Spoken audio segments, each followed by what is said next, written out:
Regardez bien, dans un procès, on vous amène des gens qui ont commis des actes, eh bien on va les écouter, on va poser des questions pour cerner la vérité.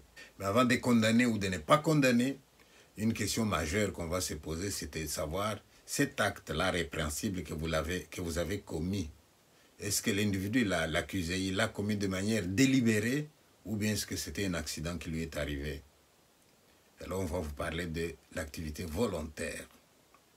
Un acte volontaire, c'est un acte qui est délibéré. Quand on dit délibéré, c'est-à-dire que l'individu a eu l'idée de l'acte, ou alors l'idée lui a été suggérée par quelqu'un. Il a eu le temps de stopper d'abord cette idée qui lui vient, stop. Et il a réfléchi. Réfléchir, c'est délibérer. Après avoir délibéré, il a décidé, oui, étant donné que je vais quand même le faire. Et il l'a fait quand même. On appelle ça une activité volontaire. L'activité volontaire, c'est un acte délibéré. On a conçu l'idée.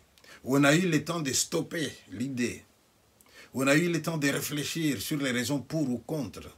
On a pris la décision et on a exécuté la décision. Là, c'est une activité volontaire. Ce n'est pas un réflexe, ce n'est pas un tropisme, ce n'est pas par habitude. Non, vous avez conçu l'idée, ou même l'idée vous a été dictée par quelqu'un, mais vous avez eu le temps de vous l'approprier, de la critiquer, de décider et d'exécuter. On appelle ça activité volontaire. C'est un acte volontaire que vous avez commis là. Quelles sont les phases de l'activité volontaire? Première phase, l'idée de l'acte. Qu'elle vienne de vous ou de quelqu'un d'autre, mais l'idée de l'acte. Deuxième phase, le frein. Vous stoppez, vous, parce que vous êtes un être humain, vous n'allez pas faire la première chose qui vous passe par la tête. Vous allez stopper. Troisième phase, délibération. Vous regardez les raisons pour ou contre. Quatrième phase, vous décidez quand même de ce que vous allez faire. Cinquième phase, vous exécutez. Si ces phases se retrouvent dans ce que vous avez fait, eh bien c'est un acte volontaire, c'est un acte prémédité, c'est un acte délibéré et vous en êtes responsable. Mais pour les spécialistes, lorsque vous avez posé un acte, ce n'est pas toujours facile de dire s'il est volontaire ou pas. Il y a d'autres facteurs qui doivent entrer en jeu pour qu'on puisse dire si l'acte était volontaire, oui ou non. Il y a d'autres facteurs qu'il faut prendre en compte pour déterminer si vraiment l'activité est volontaire. Parmi ces facteurs-là, nous parlons de l'énergie organique. Vous pouvez avoir l'idée, vous pouvez délibérer, vous pouvez décider, exécuter, mais quand on regarde à la fin, on trouve que ce que vous avez fait là est tellement énorme qu'on se pose la question. Et quelqu'un qui vous connaît, il dit, je ne suis pas sûr qu'il est en bonne santé. Et on va regarder, et on vous amène à l'hôpital, on trouve que non. Au moment où vous avez pris cette décision-là, vous avez déjà une faiblesse organique à tel niveau, etc., etc. Ça peut relativiser, ça peut faire remettre en question ce que vous avez fait et que les autres, ce que vous avez fait et qu'on pourrait dire volontaire.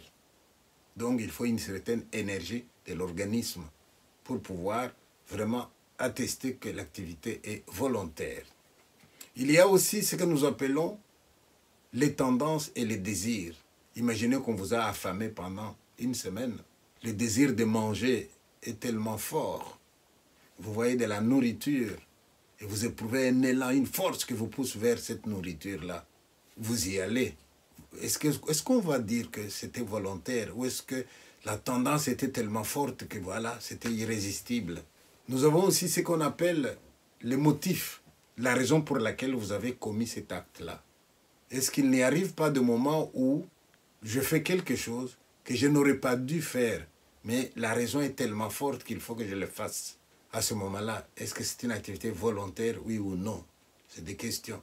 D'autres facteurs, c'est les habitudes aussi que nous avons prises. Vous voyez une cigarette, vous avez envie d'aller vers la cigarette, vous allez vers la cigarette. Est-ce que c'est volontaire ou est-ce que ce n'est pas volontaire?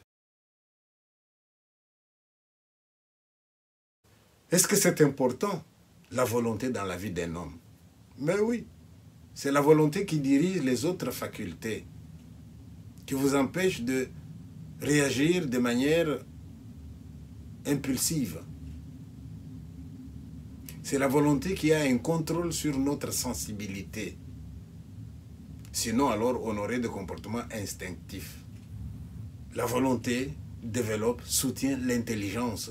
Parce que quand vous êtes en train d'étudier, il arrive des moments où vous en avez marre, vous avez envie d'arrêter. Mais c'est la volonté qui va vous encourager à continuer, à vous battre pour arriver à maîtriser ce qu'il y a à maîtriser. Donc la volonté soutient et encourage l'intelligence. En ce qui concerne la vie spirituelle, pour ceux qui croient, vous savez très bien que c'est la volonté qui va vous aider à faire des choix. La volonté peut avoir des qualités, la volonté peut avoir des défauts. Une volonté, quand on dit que quelqu'un a de la volonté, c'est-à-dire une volonté qui est droite et qui est éclairée. C'est-à-dire qui suit la raison, qui suit la logique. Donc la volonté doit être droite et éclairée. Elle doit être ferme. Ferme, ça veut dire quoi? Vous avez délibéré, vous avez décidé, mais dans l'exécution, vous sentez que oui, c'est pas toujours facile. Et l'envie vous prend de revenir en arrière? Non, soyez ferme. Tenez à ce que vous avez décidé. Ça, c'est une volonté qui est ferme. Elle doit être douce aussi, la volonté. Elle doit être calme et persévérante. Ça, c'est les qualités de la volonté. Mais la volonté peut aussi avoir des défauts. Il y en a deux. Ce qu'on appelle aboulie et ce qu'on appelle hyperboulie. C'est l'aspect pathologique de la volonté. L'aboulie, c'est quoi? C'est une volonté faible. Où vous avez l'idée, vous vous mettez à délibérer et la délibération ne s'arrête pas. La délibération sans fin. Vous voyez le pour, le contre, le pour, le contre. Vous ne vous arrêtez pas. Ça, c'est la boulie. Tandis que l'hyperboulie, ça, c'est l'excès de la volonté. Tout excès nuit. Vous avez décidé, et même si on vous dit, voilà, on vous donne d'autres arguments qui pourraient vous permettre de revenir en arrière. Non, vous avez décidé, vous avez décidé. Il y a une différence entre être ferme et être hyperbolique. Ferme, c'est quand vous êtes dans la logique, ça se passe bien, vous allez de l'avant. Mais quand vous êtes dans l'hyperbolie, c'est lorsque vous vous rendez compte que non, ça mérite réajustement, mais vous êtes incapable de réajustement. En faisant maintenant la comparaison entre l'activité volontaire et l'activité instinctive. L'activité instinctive est aveugle, elle est représentative, elle n'est pas créatrice. Par contre, l'activité volontaire se fait après réflexion et choix entre plusieurs alternatives.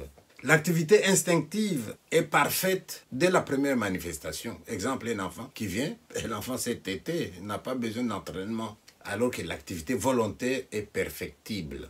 L'activité instinctive est héréditaire et spécifique, tandis que l'activité volontaire varie et peut être apprise. L'activité instinctive est spéciale, c'est dans un domaine bien précis, tandis que l'activité volontaire, c'est dans tous les domaines du possible.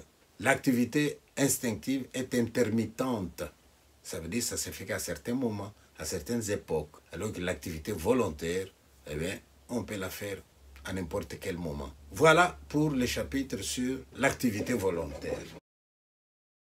Mes livres de psychologie, vous pouvez les trouver dans les librairies des filles de Saint-Paul et des pères de Saint-Paul à Kinshasa, à Lubumbashi, à Kisangani.